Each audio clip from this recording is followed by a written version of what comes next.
తాకట్లో ఉన్న మీ బంగారాన్ని విడిపించి ఆ రోజు ఆన్లైన్ రేటుకి కొంటాం. Sharma gold company.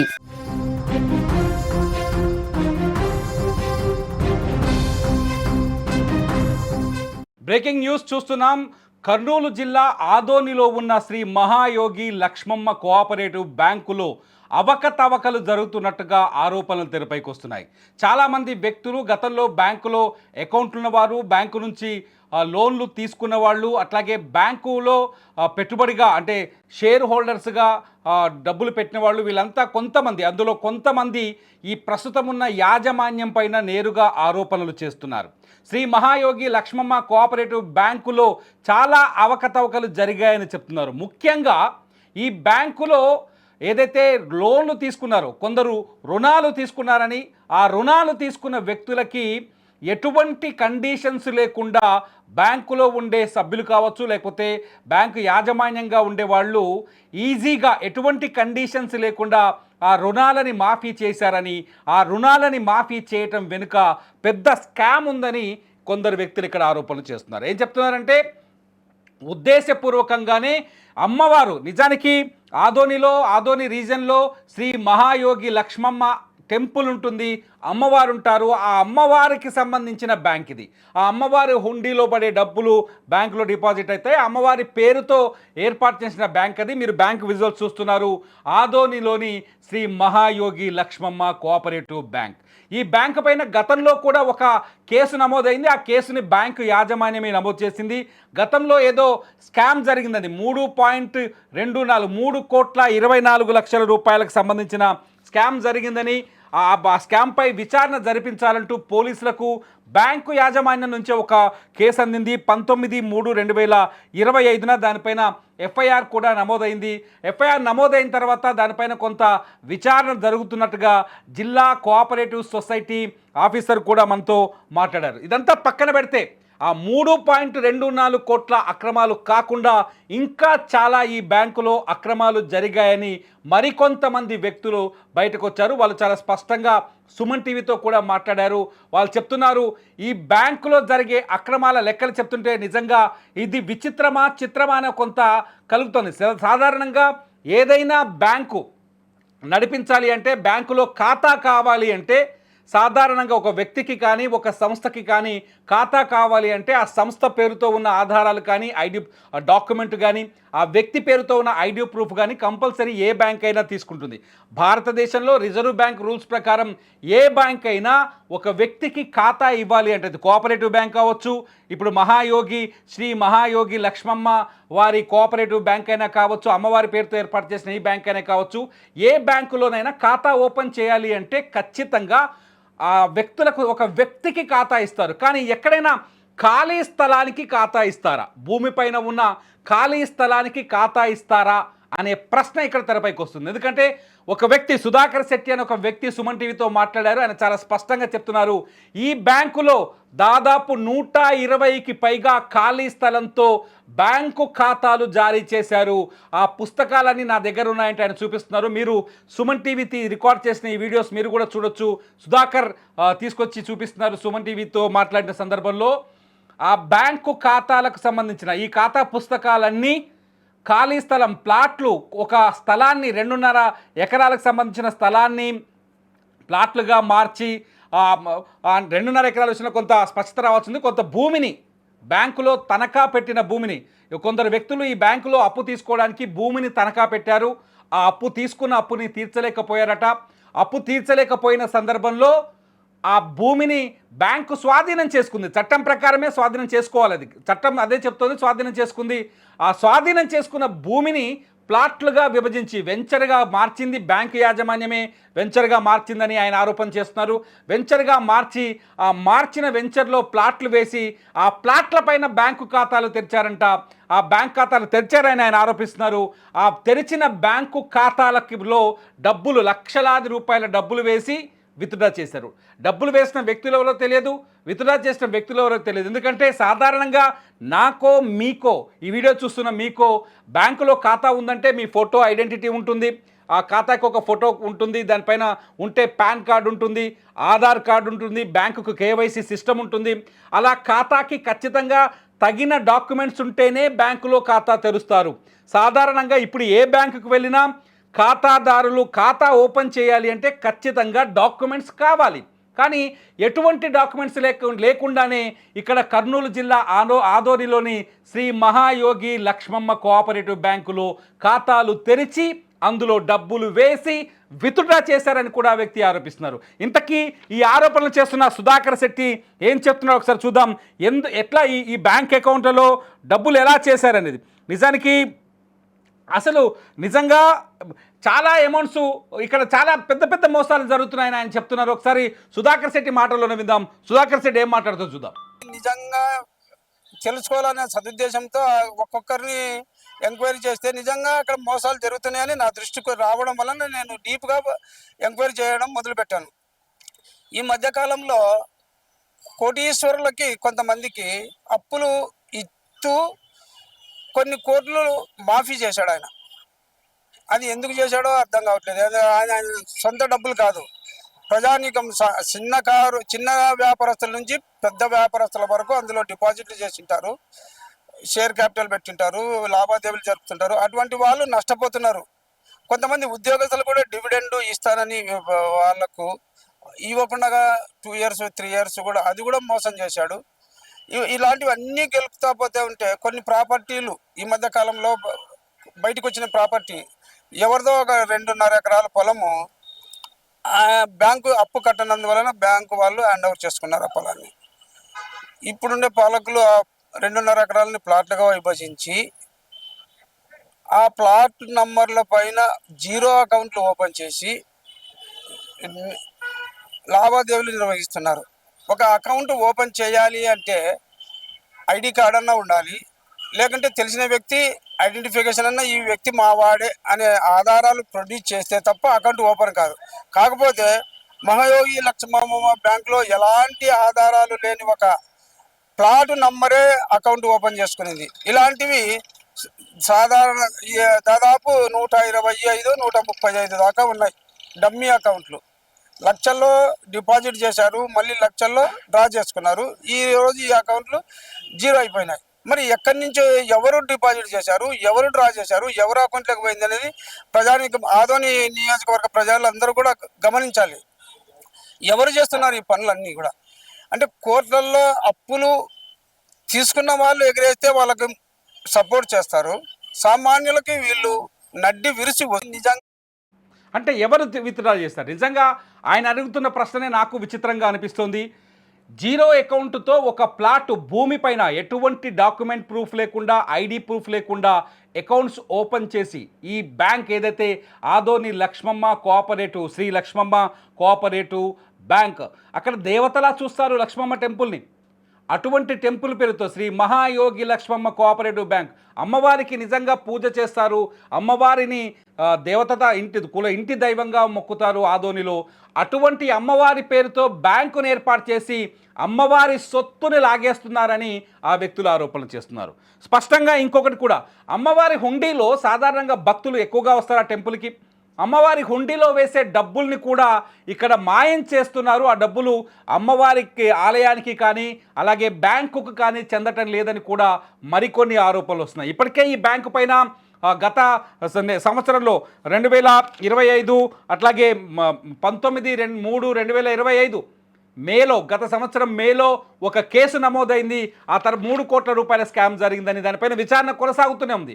ఆ విచారణ కూడా ఇంతవరకు పూర్తి స్థాయిలో పూర్తి అవ్వలేదు. అది వాయిదాలు వేస్తూ వెళ్తున్నారని మేము పరిశీలించినప్పుడు కొంత సమాచారం అందింది. ఇప్పుడు కొత్తగా ఈ బ్యాంకు ఖాతాల వ్యవహారం వెలుగులోకి వచ్చింది. దీంతోపాటు బ్యాంకులో కుదువబెట్టి బ్యాంకు హ్యాండ్ ఓవర్ చేసుకున్న ల్యాండ్ని, బ్యాంకు స్వాధీనం చేసుకున్న భూమిని ప్లాట్లుగా మార్చి ఆ ప్లాట్ల పైన బ్యాంక్ అకౌంట్లు ఓపెన్ చేసి, విచిత్రం ఏంటంటే ఎక్కడైనా బ్యాంకు వెంచర్ చేస్తుందా? ఇక్కడ పెద్ద ప్రశ్న. బ్యాంకు వెంచర్ చేస్తుందా? భూమిని తీసుకొని వెంచర్ చేసి బ్యాంక్ అమ్ముతుందా? ఎవరైనా వెంచర్ చేస్తే బ్యాంకు లోన్ ఇస్తుంది. ఎవరైనా వెంచర్ చేస్తే బ్యాంకు ఆ వ్యక్తికి తిరిగి చెల్లించే శక్తి ఉంది, ఆర్థిక వెసులుబాటు ఉంది, ఆర్థికంగా అతనికి ఆధారాలు ఉన్నాయని తెలిస్తే అప్పుడు ఆ proofs, ID proofs, income proofs తీసుకొని లోన్ తీస్తుంది. కానీ ఇక్కడ ఆదోనిలోనే, దేశంలో ఎక్కడా జరగని విధంగా కేవలం ఆదోనిలోనే రిజర్వ్ బ్యాంక్ ఆఫ్ ఇండియా ఈ విషయాన్ని ఎందుకు పట్టించుకోవట్లేదనే ప్రశ్న కూడా కలుగుతుంది. జిల్లా కోఆపరేటివ్ అసోసియేషన్ ఆఫీసర్లు ఉంటారు, వాళ్ళు కూడా ఈ విషయాన్ని ఎందుకు పట్టించుకోవట్లేదు, వదిలేస్తారా అనే ప్రశ్న ఇక్కడ తలెత్తుతుంది. సో ఒకసారి సుధాకర్ ఇంకో మాట కూడా చెప్పారు, హుండీలో ఉన్న అమౌంట్ని కూడా కొంతమంది తీసుకెళ్తున్నారు అని. ఎందుకంటే గతంలో నమోదైన కేసు కావచ్చు, ఆ తర్వాత మనకు కనిపిస్తున్న ఈ ప్లాట్ల పైన అకౌంట్స్ పుస్తకాలు కావచ్చు, ఇవన్నీ చూస్తుంటే హుండీ డబ్బుల పైన కూడా ఇప్పుడు అనుమానాలు కలుగుతున్నాయి. ఒకసారి సుధాకర్ మాటల్లో విందాం, సుధాకర్ శెట్టి మాటల్లో హుండీ పైన ఆయన చెప్పిన మాటలు ఏంటో. హుండీల ద్వారా వచ్చే అమౌంట్ అవ్వ బ్యాంకు అకౌంట్లు ఓపెన్ చేసి అకౌంట్లో లావాదేవీలు జరపాలి. అలా కాకుండా కొన్ని ఫేక్ అకౌంట్ నంబర్లు, బినామీల అకౌంట్ నంబర్లు ఓపెన్ చేసి అందులో కోట్లలో జమ చేస్తూ మీరు విత్డ్రా చేశారు. ఎవరో వ్యక్తులు అంటే కూడా నేను సాక్ష్యాధారాలతో చూపడానికి నేను మీ ముందు ఉంచాను. ఇవన్నీ కూడా మోసాలు చేస్తున్నారు అవ్వ బ్యాంక్ వాళ్ళు. కాబట్టి ఆదోని నియోజకవర్గ ప్రజలందరూ కూడా, ముఖ్యంగా మన సన్నకారు వ్యాపారాలు చేసేవాళ్ళు, పెద్ద వ్యాపారాలు చేసే వాళ్ళు అందరూ కూడా ముఖ్యంగా గమనించి ఇక మీద లావాదేవీలు ఎలా చేస్తున్నారో మీరు కూడా విచారించి బ్యాంకుని మేనేజ్మెంట్ వారిని అడిగి తెలుసుకొని ముందు కాలంలో మోసం జరగకుండా ఉండేదానికి ప్రోత్సాహం చేయాలని, నన్ను కూడా ఇంకా ఇలాంటివి చాలా ఉన్నాయి, అవన్నీ కూడా మీకు వారంకొకటో లేకుంటే 3 రోజులకొకటో 15 రోజులకొకటో ఉండి. అంటే అధికారులు ఏం చేస్తున్నారు, ఒక బ్యాంకులో ఖాతా కలిగిన వ్యక్తి, బ్యాంకు ద్వారా నేను నష్టపోయాను అనుకున్న వ్యక్తి ఈ విచారణ చేస్తేనే ఇన్ని విషయాలు వెలుగులోకి వస్తున్నాయి. గతంలో కేసు నమోదైంది, ఆటోమేటిక్గా దీనికి అఫీషియల్ డాక్యుమెంట్ ఉంది, ఎఫ్ఐఆర్ ఉంది ఈ బ్యాంకు పైన, ఈ బ్యాంకులో స్కామ్ జరిగినట్టుగా గతంలో కేసు నమోదైంది గత సంవత్సరంలోనే. అటువంటి వ్యక్తులు ఆ కేసు నమోదైనప్పటికీ కూడా ఈ బ్యాంకు పైన ఇప్పటి వరకు ఎటువంటి విచారణ జరగలేదు. బ్యాంకులో ఖాతాదారులు ఉన్నారు, బ్యాంకును నమ్ముకొని డబ్బులు దాచుకుంటారు, వాళ్ళ డబ్బులకి గ్యారంటీ ఇవ్వాల్సిన బాధ్యత బ్యాంకులకు ఉంటుంది.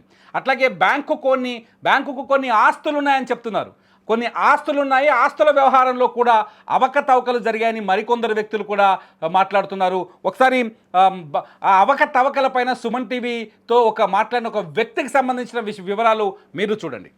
ఆదోని శ్రీ మహాయోగి లక్ష్మమ్మ బ్యాంకులో గతంలో ఫేక్ డాక్యుమెంట్ కుంభకోణం వెలుగులోకి వచ్చింది. అయితే ప్రస్తుతం అవ్వ బ్యాంకు ఆస్తులపైన అనేక ఆరోపణలు వస్తున్నాయి. ఆస్తులపైన ఆరోపణలు ఏంటి మనం తెలుసుకునే ప్రయత్నం చేద్దాం. చెప్పండి, అవ్వ బ్యాంకు ఆస్తులపైన కొన్ని ఆరోపణలు చేస్తున్నారు మీరు, ఆస్తులు వాళ్ళు రీసెర్చ్ చేసుకున్నారని. ఎలా రీసెర్చ్ చేసుకున్నారు, ఏం ఆరోపణలు చేస్తున్నారు మీరు? మేము లాస్ట్ ఇయర్ ఆర్యవైశ్య సంఘానికి ప్రెసిడెంట్గా ఉన్నాను. నేను ప్రెసిడెంట్గా ఉన్నప్పుడు కొన్ని డాక్యుమెంట్లు నా ముందుకు వచ్చినవి. అవి పరిశీలన చేసినప్పుడు 1994లో ఈ స్థలాన్ని వాళ్ళు రిజిస్టర్ చేసుకున్నారు. ఆ రోజు టీజీ మల్లికార్జున్ శెట్టి, గౌరా రామన్నీలు సంఘం అధ్యక్షుడు, కార్యదర్శిగా ఉన్నారు. కానీ 1994లో వీళ్ళు వేరే వాళ్ళతో రిజిస్టర్ చేసుకున్నారు. దీని గురించి మేము వాళ్ళని అడిగితే ఎలాంటి రెస్పాన్స్ లేదు. చైర్మన్కి ఇచ్చినాము, ఇప్పుడున్న ఆర్యవైశ్య సంఘం సెక్రటరీకి ఇచ్చినాము, ప్లస్ డిఎస్పీ గారికి ఇచ్చాము, ఎస్పీ గారికి ఇచ్చాము, 1 టౌన్కి ఇచ్చాము. వీళ్ళందరూ ఎవరితో రెస్పాన్స్ లేదు. ఈరోజు నేను మీ మీడియా ముందుకు వస్తున్నాను.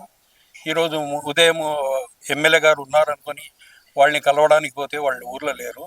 వాళ్ళు పర్సనల్ పిఏ గారికి డాక్యుమెంట్ ఇచ్చి వచ్చినాను, దాని మీద చూసామన్నారు. ఎవరు రీసెర్చ్ చేసుకున్నారు మొత్తం మీద ఇది రాయచోటి వీరಣ್ణ, గట్టు మంజునాథ్, యాడికి సత్యనారాయణ, వీళ్ళు సేల్ చేసినట్టు వీళ్ళు చూపెడుతున్నారు. ఆ పీరియడ్లో 94లో రాచోటి రామయ్య చైర్మన్గా ఉన్నారు. కానీ ఇది రిజిస్టర్ చేసుకునేటప్పుడు వాళ్ళ అన్న అమ్మతే ఈయనకు అడ్డంగా వస్తుంది, ఆర్బీఐ రూల్ ఒప్పుకోవద్దని ఆయన చైర్మన్ పదవికి రాజీనామా చేస్తూ వాబ్ సాబ్ని ఇన్ఛార్జ్ చైర్మన్గా చేస్తూ ఈ రిజిస్టర్ చేసుకున్న తర్వాత యథావిధిగా ఆయన మళ్ళీ చైర్మన్ సీట్లో కూర్చున్నారు. అంటే ఇన్నేళ్ళ నుండి ఈ ఆస్తుల మీద ఎందుకు నోరు మీద పడలేదు మీరు? అంటే ముందే చెప్పొచ్చు కదా, ఇన్నేళ్ళు కూడా వాళ్ళ అండర్లో ఉంది కదా. ఇదే ఆస్తులు ఇంకా ఏమైనా ఆస్తులు ఉన్నాయి? ఇంకా చాలా ఆస్తులు ఉన్నవి. ప్రస్తుతానికి ఈ ఆస్తి మీద మీ దృష్టికి దీని మీద డాక్యుమెంట్లు మీకు చూపెడుతున్నాను. ప్లస్ ఇంకా చాలా ఆస్తులు ఉన్నాయి, దాని మీద కూడా వాళ్ళు ఎలాంటి స్పందన లేదు. మిగతా ఆస్తులు కూడా ఎవరు తీసుకున్నారు, ఎవరు ఆధీనంలో ఉన్నాయి? రాయచోటి ఈరಣ್ణ ఆధీనం, ఇంకా యాడికి సంజీవమ్మ చారిటీ వచ్చి రాయచోటి సుధాకర్ ఆధీనంలో ఉన్నది. ఈ బ్యాంక్ వచ్చి ఇది మొత్తానికి ఆస్తుల వ్యవహారంలో కూడా బ్యాంకుకు సంబంధించిన ఆస్తుల వ్యవహారం కూడా ఈయన ఆరోపణలు చేస్తున్నారు. అట్లాగే కొన్ని ఆస్తుల్ని స్వాధీనం చేసుకున్నారని, వ్యక్తిగతంగా రిజిస్ట్రేషన్ చేసుకున్నారని కూడా ఈ వ్యక్తి ఆదోనికి సంబంధించిన వ్యక్తే. అట్లాగే ఈ బ్యాంకుకు సంబంధించిన గతంలో పనిచేసిన వ్యక్తే. కొన్ని సంఘాల్లో అధ్యక్షుడిగా పనిచేశానని కూడా ఆయన చెప్తున్నారు. చాలా స్పష్టంగా చెప్తున్నారు ఈ బ్యాంకులో అవకతవకలు జరుగుతున్నాయని. మళ్ళీ లెక్క చెప్పుకొస్తున్నాను, గతంలో 3.24 కోట్ల రూపాయల స్కామ్ జరిగింది. దానిపైన గతంలో కూడా మేము ఒక వీడియో చేశాం. ఆ తర్వాత ఇప్పుడు కొత్తగా ఈ బ్యాంకు పాస్ పుస్తకాల వ్యవహారం తెరపైకి వచ్చింది. ఒక వ్యక్తి వచ్చి ఆరోపణ చేస్తాను. ఆ తర్వాత ఇప్పుడు టీజీ శ్రీనివాస్ అనే ఈ వ్యక్తి కూడా బ్యాంకు సంబంధించి కొంత ఆస్తుల వ్యవహారంలో కూడా అవకతవకలు జరిగాయని చెప్తున్నారు. వీటన్నింటిని చూసి మేము సుమన్ టీవీ నేరుగా వెళ్ళి జిల్లా కోఆపరేటివ్ ఆఫీసర్ని కలవడం జరిగింది. నిజంగా దీనిపైన విచారణ జరుగుతుందా, ఈ అవకతవకలు నిజమేనా అని రుజువు చేసుకునే ప్రయత్నం చేశాం. అట్ ది సేమ్ టైం ఆయన్ని ప్రశ్నించాం. వ్యక్తిగా అంటే మనుషులకు కాకుండా ఖాళీ స్థలాలు, ప్లాట్లకు ఖాతాలు ఇవ్వచ్చా బ్యాంకులో అని ఒకసారి ఆయన చెప్పిన సమాధానం ఏంటో చూడండి. జిల్లా డీసీఓ వెంకటకృష్ణని మేము ప్రశ్నించాం. ఒక్కసారి ఆయన చెప్పిన సమాధానం ఏంటి? మేము కొన్ని డౌట్స్గా వెళ్ళి సాధారణంగా వ్యక్తులపైన ఖాతా ఉంటుంది, బర్రెపైన గొర్రెపైన కాదు, ఏకంగా ఖాళీ స్థలం పైన, ఖాళీ భూమి పైన, అది కూడా బ్యాంకు స్వాధీనం చేసుకున్న భూమిలో మళ్ళీ ఏదో ప్లాటింగ్ చేశారని, ఆ ప్లాటింగ్ చేసిన ప్లాట్ల పైన ఖాతాలు జీరో అకౌంట్లు ఓపెన్ చేశారని ఆరోపిస్తున్నారు ఆ వ్యక్తి. ఈ విషయాన్ని జిల్లా కోఆపరేటివ్ ఆఫీసర్ దృష్టికి తీసుకెళ్తే ఆయన ఏం మాట్లాడారో మీరు చూడండి. ఒక వ్యక్తి పేరు మీద బ్యాంక్ అకౌంట్ ఓపెన్ చేయాలా, అయితే ప్లాట్ల నంబర్ పేరు మీద బ్యాంక్ అకౌంట్లు ఓపెన్ చేసినట్టు బయటపడింది. దీన్ని ఎలా చూడొచ్చు? ఏమో నాకు అది తెలియదండి, మీరు చెప్తున్నారు కానీ దాన్ని అట్లా నమ్మను నేను. ఎందుకంటే వేరే వాళ్ళు ఎవరైనా సరే కావాలనే అట్లా ఓపెన్ చేస్తే వాళ్ళ మీద రుతున్నారేమో. ఎట్లా చెప్తామని చెప్పండి. ఏ బ్యాంకు కూడాను చిన్నది కానీ పెద్దది కానీ, మా కోఆపరేటివ్ బ్యాంక్స్ కావచ్చు, అప్పుడు మామూలుగా ఉండే కమర్షియల్ బ్యాంక్స్ కావచ్చు, ఎన్నో ఉన్నాయి కదా కమర్షియల్ బ్యాంక్స్ కూడా. ఏ బ్యాంకులో కూడా అట్లా అకౌంట్ నెంబర్ మీద, ఒక ప్లాట్ నెంబర్ మీద, ఒక డిజిటల్ నెంబర్ మీద అకౌంట్ ఓపెన్ కాదు కదా. వ్యక్తులకు అవుతుంది, సంస్థలకు అవుతుంది. అట్లా చేయొచ్చు, ఆస్కారం ఉంది? చేయకూడదండి, చేయడానికి వీలే లేదు, చేయకూడదు కూడా. సార్ ఇప్పుడు ఇది sir Adoni Lakshmamma bank passbook, ఇది పాస్బుక్ అది మీరు చెప్తున్నారు ఆమె ఎంబ్లంతో పాటు. ఇది చూడండి సార్, ఇది కూడా ఇది ఫ్లాట్ నెంబర్తో సహా ఉంది. అది ఎట్లా నమ్ముతాను? మీరు ఫేర్ చేసి ఉండొచ్చు కదా, దాన్ని మీరే క్రియేట్ చేసి ఉండొచ్చు కదా నాకు చూపించడానికి. నేనేమంటానంటే బ్యాంక్దే కదా మీకు తెలుసు, నాకు తెలియదు. ఏంటంటే నాకు బ్యాంకులో ఎన్ని అకౌంట్ నెంబర్లు ఉంటాయి, ఎవరెవరి పేరు మీద ఉంటాయి, అది నాకు తెలియదు. అంటే దీంట్లో ఓపెన్ చేశాను మీకు ఎగ్జాంపుల్. చేయడానికి వీల్లేదు. చేసే ఆర్బీఐ ప్రకారం వ్యతిరేకించింటే కదా సార్. ఆర్బీఐ గైడ్లైన్స్ కాదు, మనం పెట్టుకునే చిన్న చిన్న కండిషన్స్ ప్రకారం కూడా అది ఏ దాని ప్రకారమైన అట్లాంటి అకౌంట్ నెంబర్ మీద, ఒక నెంబర్ మీద అకౌంట్ నెంబర్ ఓపెన్ చేయడం తప్పు, చేయకూడదు. అది జరిగిందని అనుకోవట్లే. అది మీరే నాకు ఏమైనా అట్లా చూపిస్తున్నారేమో అనుకుంటున్నాను. సరే, అయితే బ్యాంక్ ఏదైతే ప్రాపర్టీ పెట్టి రుణం తీసుకున్నాక ఆ రుణం తీసుకోకపోతే ప్రాపర్టీని వేలం పట్ట వేయాలా, లేకపోతే ఫ్లాట్లెస్ అమ్మాలా సార్? రుణం వాళ్ళు వేల మీద అమ్ముకోవాలా? మార్ట్గేజ్ లోన్ అంటారు. మార్ట్గేజ్ లోన్ ప్రకారం లోను ఏ రుణం పెట్టేసి లోన్ తీసుకుంటారో ఆ ప్రాపర్టీ మార్ట్గేజ్ చేసేసి వాళ్ళ అమౌంట్ రికవర్ చేసుకుంటారు. అంటే ఫ్లాట్లెస్ అమ్మారని చెప్పేసి ఒక ఆరోపణ వస్తుంది దీని మీద, ఈ బ్యాంక్ మీద. దీన్ని ఎలా చూడొచ్చు? నేను వినలేదు, నాకు తెలియదు. మరి నేను చెప్పను, నేను కామెంట్స్ కనీసం పేపర్లో కూడా రాలేదు, నేను వినలేదు కాబట్టి అలా జరిగింటుంది నేను అనుకోవట్లేదు. అలాంటి చేస్తారు అంటే ఆర్బీఐ రూల్ ప్రకారం అలాంటి చేయకూడదా? ఫ్లాట్లెస్ అమ్మే అధికారం ఉందా లేదా వాళ్ళకి? లేదు, అది అరుణ్ బ్యాంకు, అది ప్రజల యొక్క అవసరాలకు లోన్లు ఇవ్వడము, రికవర్ చేసుకోవడం ఉంటుంది. కానీ వాళ్ళు ప్లాట్లు వేసే సంబంధించినటువంటి యాక్టివిటీ చేసడానికి లేదు. అట్లా విచిత్రంగా ఉంది. భారతీయ రిజర్వ్ బ్యాంకులో కూడా ఇటువంటి ఫెసిలిటీస్ ఉంటాయో లేదో తెలియట్లేదు. భారతీయ రిజర్వ్ బ్యాంక్ కూడా ఇటువంటి పథకాన్ని రూపొందించాలి, ఇటువంటి లోన్స్ విధానాన్ని రూపొందించాలని ఆలోచించి ఉంటుందో లేదో తెలియదు. ఎలా అంటే వ్యక్తులకు లోన్లు ఇస్తే ఎగ్గొడతారు, అదే భూమికి ఖాళీ స్థలాలకు లోన్లు ఇస్తే ఎవ్వరూ ఎగ్గొట్టరనే ఆలోచన భారతీయ రిజర్వ్ బ్యాంక్ ఎందుకు రాలేదనే ప్రశ్న తలెత్తుతోంది. ఎందుకంటే శ్రీ మహాయోగి లక్ష్మమ్మ కోఆపరేటివ్ బ్యాంక్ ఆదోని బ్యాంకులో ఏదైతే ఈ కొత్త ఖాతాల విధానం అంటే ఖాళీ స్థలాలకు ఖాతాలు ఇవ్వడం, ఎట్ ది సేమ్ టైం ఏదైతే మార్టిగేజ్ చేసిన ల్యాండ్ని రికవరీ చేసిన తర్వాత ఆక్యుపై చేసుకున్న తర్వాత దాన్ని ప్లాట్లు ఓపెన్ చేయడం, ఇక్కడ ప్రజల ఆరోపణల ప్రకారం చూస్తే వీటన్నింటిని చూస్తే రిజర్వ్ బ్యాంకు కూడా ఇటువంటి ఆలోచనలు ఎందుకు చేయలేదు, లేదా రిజర్వ్ బ్యాంకు విధానాలకి పూర్తిగా వీళ్ళు వ్యతిరేకంగా వెళ్ళారనేది చాలా స్పష్టంగా రుజువవుతుంది. జిల్లా కోఆపరేటివ్ ఆఫీసర్ కూడా అవే మాటలు చెప్తున్నారు. అయినప్పటికీ ఇప్పటికీ ఈ బ్యాంకుల పైన ఎటువంటి విచారణ జరగట్లేదు, ఎటువంటి విచారణ జరగలేదు. ఇప్పటికైనా ఈ బ్యాంక్, ఎందుకంటే ఈ బ్యాంకు ప్రజల సొత్తు, ప్రజల డబ్బుతో వ్యాపారం చేస్తుంది, ప్రజల డబ్బుని ఖచ్చితంగా ప్రజలకి ముట్టజెప్పాల్సిన బాధ్యత ఉంది, ప్రజల డబ్బుకి రక్షణ కల్పించాల్సిన బాధ్యత ఉంది, ప్రజల డబ్బుకి జవాబుదారీగా ఉండాల్సిన బాధ్యత ఉంది.